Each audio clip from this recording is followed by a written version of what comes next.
Mom, I'm really sorry, but I've been thinking lately that I might have to drop out of college. I just can't afford it anymore. What do you mean?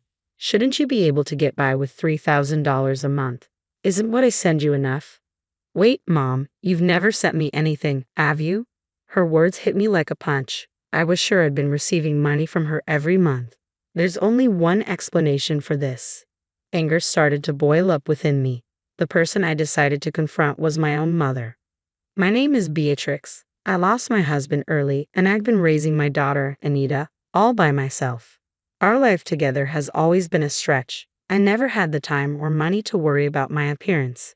Did I look so miserable? Occasionally, my mother-in-law would look at me with disdain. Beatrix, can't you at least try to improve yourself a little? Your hair, your clothes, you look, well, a bit shabby. I'm sorry, I'll try to do better. It hurt to be criticized, but she was right. I had no choice but to accept her words.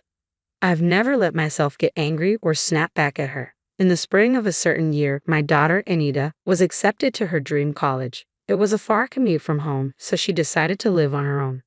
Anita, I'll do my best to send you money, so you have to do your best to study. Don't push yourself too hard. Remember, your health comes first. Mom, that's my line. I'll work part-time too. Don't worry about sending me money. Her thoughtful words filled my heart. Anita had grown up to be such a kind child. Even though our life had been tough compared to her friends and other families, I wanted to support Anita and make her college life as fulfilling as possible. I didn't want her to have to worry about money, so I worked harder than ever before. $3,000 a month, that was my goal. If I could send her that much, she wouldn't have to work a part-time job. My mother-in-law noticed my efforts and spoke to me. So, you're sending money to Anita. Can you really afford it? I hope that doesn't mean less for us. You know we rely on your support. I had always been grateful to my father-in-law when he was alive, and after his death, I continued to support my in-laws out of gratitude. Don't worry, I've taken on more jobs, so I'll still be able to give you your share.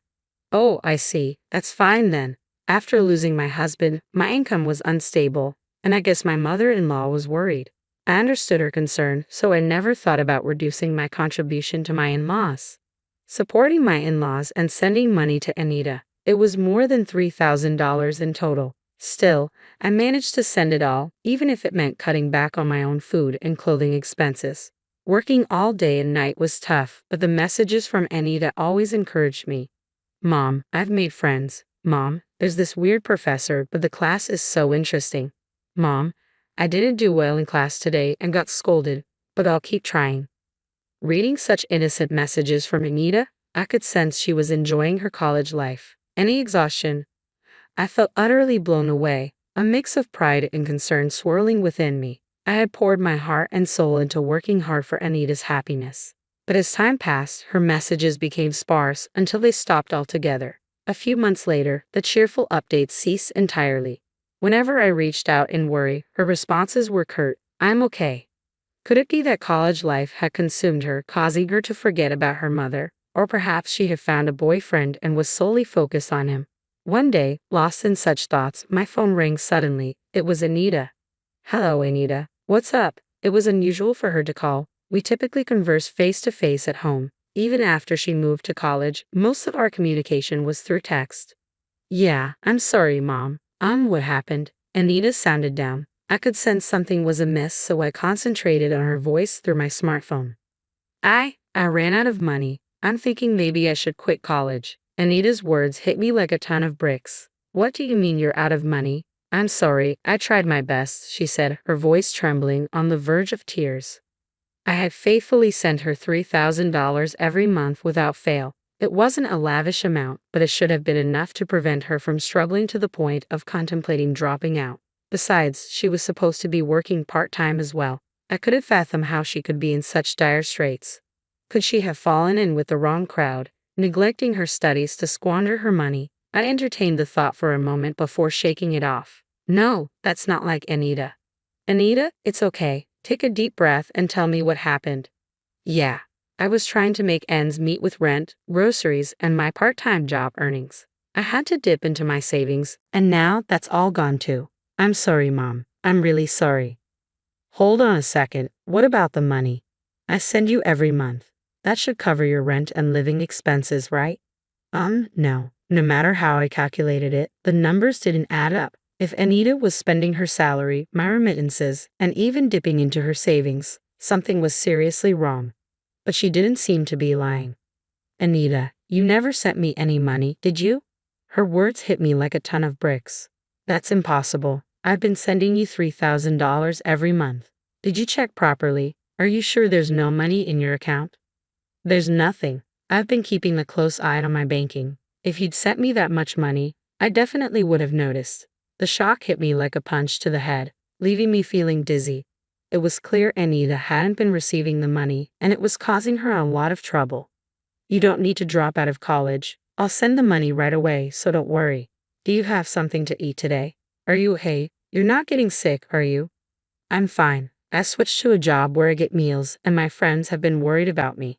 They've been sharing some food with me. That's great. You have good friends. We need to thank them next time. But Anita, you're already having a hard time. I don't want you to struggle anymore because of me. So that's why you didn't tell me until the situation got this critical. Thank you. But listen, for me, seeing you in such a difficult situation is much worse. So please leave the rest to me.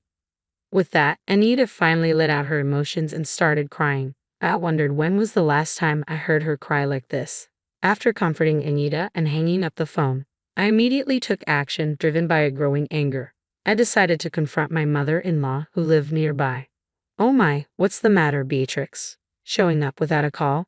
How rude. Never mind that. What have you been doing with the money I've been giving you each month? Eh? What money?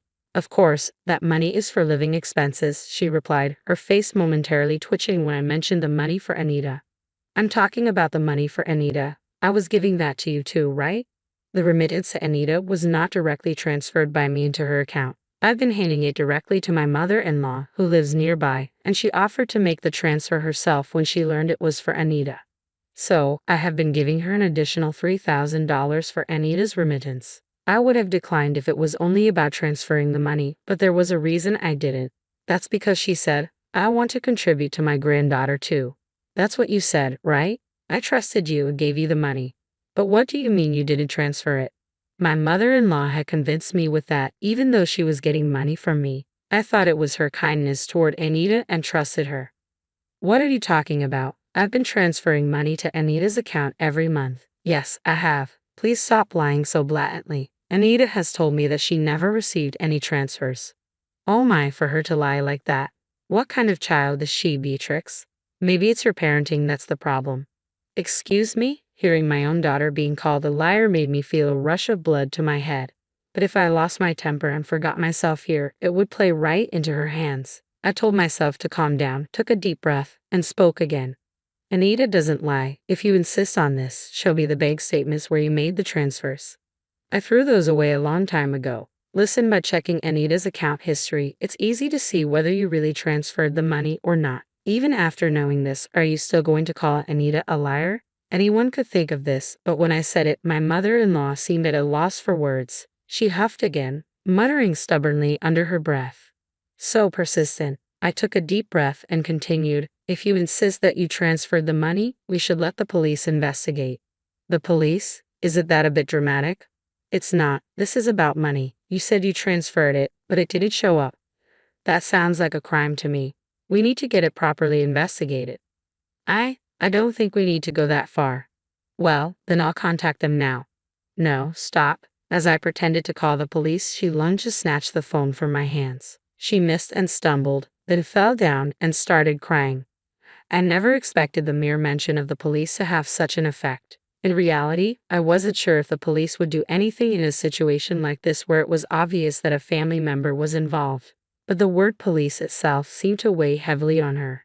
Despite her sobbing, I felt nothing. Anita, who had tried so hard not to cry, was the one who had suffered. According to her subsequent confession, she had always loved shopping. She probably had a shopping addiction, although she didn't seem to realize it. She tearfully told me about how her husband had once cut up her credit cards and how difficult it was for her. As far as I could tell, it was entirely her own doing, but she didn't seem to understand that. I suspected something was off. My mother-in-law kept getting the same amount of money even after he passed away, but I started getting requests for money earlier than expected. That never happened when he was around because he never gave me any money. When I went grocery shopping, he would check all the receipts, and I had to return every cent of the change. Can you believe that? It was awful. I felt so pitiful. I couldn't begin to understand what she thought was pitiful and didn't bother trying. In other words, when her husband was alive, he managed the household finances and kept her from having any extra money.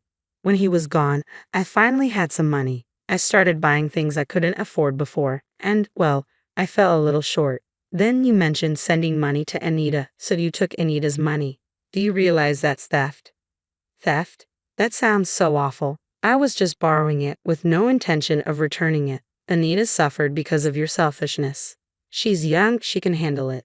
Caught off guard by her incomprehensible retort, I was at a loss for words. I've been deprived for so long. I couldn't buy anything I wanted, couldn't even go out to eat or travel. I had such a hard life. Young people can work and play as much as they want, so why shouldn't I take some money? I stood there speechless, staring at my mother-in-law as she cried and screamed, and all I could think was that I had trusted this person. My father-in-law had done me many favors, but now that I think about it, I can't recall my mother-in-law ever being kind to me. However, when Anita was still a little girl, my mother-in-law did buy her various things, so I thought she was expressing affection for Anita in her own way. And I was relieved. Looking back, I suspect all that shopping was just to satisfy her own desires. I failed to see that, and I caused Anita unnecessary suffering. Such a gentle child. I can never regret it enough. Mother-in-law, no, Evelyn. I intentionally called her by her first name. I don't want to think of her as my mother, even if it's just in-law. I cannot forgive you. After that, I sought free legal advice and did everything I could to recover the money, but you can't take from a person who has nothing. However, I had a trump card. Before my father-in-law passed away, he left me a will giving me the rights to this property.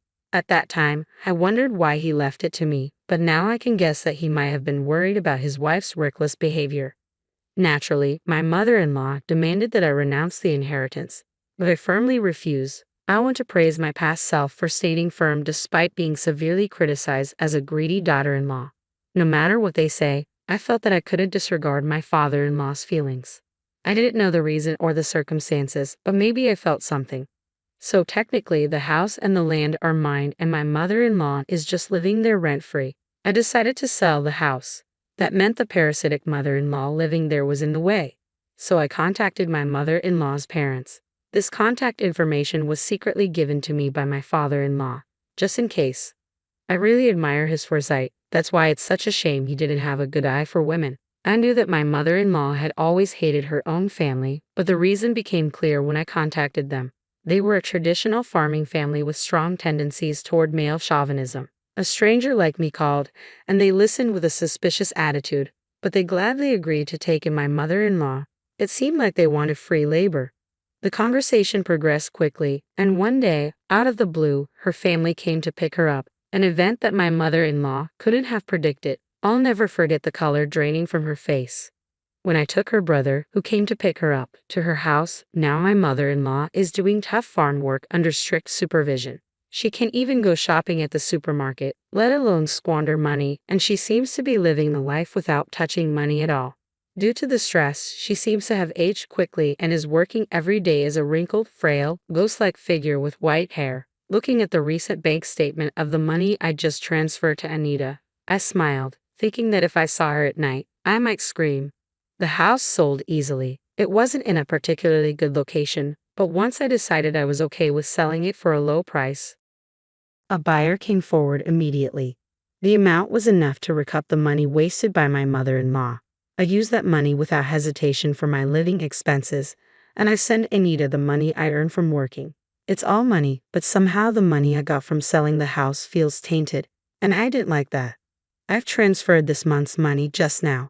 With that thought, I quickly texted Anita.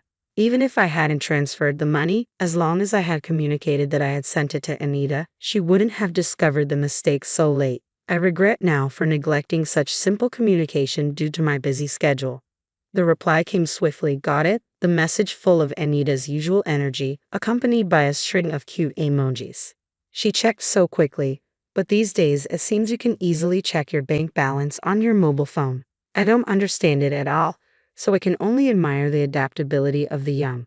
Since then, Anita started sending messages frequently again. With the money reliably reaching her, her life must have become stable. It's clear from her texts that she's energetically continuing college without quitting. While I was feeling pleased, another message arrived from Anita. Looking at it, my eyes widened and I broke into a grin. Mom, there's someone I want you to meet. I didn't expect this day to come. It was all worth it. I can't sit around. I need to prepare something good.